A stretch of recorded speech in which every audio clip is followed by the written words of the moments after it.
એક જણ તો હું જોવરાવા ગયો ને તે મને કે તમારા ફળિયાની મુઠ્ઠી ધૂળ લેતા આવજો. હવે ધૂળમાંથી કઈ ભવિષ્ય જોવાના હોય, પણ મને કે ધૂળ લેતા આવજો કે હું લઈ ગયો.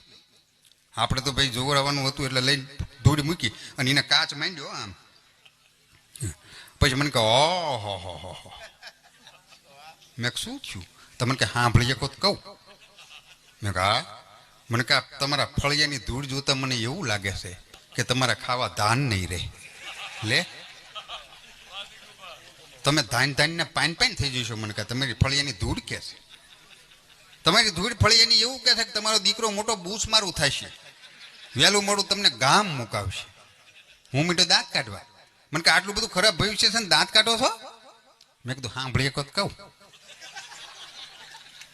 મને કે બોલો. મેં કીધું તમે ફળિયાને ધૂળ લાવવાનું કીધું ને, કીધું હું ઘરે જ નીકળ્યો ને તો ઉતાવળમાં ફળિયાને ધૂળ જ ભૂલી ગયો. મારા ફળિયાને તમારા ફળિયામાં પગ દીધો તો ધૂળ સાંભળી. પછી મુઠ્ઠી ભરીને તમારા ફળિયાને લાવ્યો. કીધું જે આવો નસીબ હોય તમારું છે. કીધું જય માતાજી કઈ દેવાનું તા કે ના નીકળો કે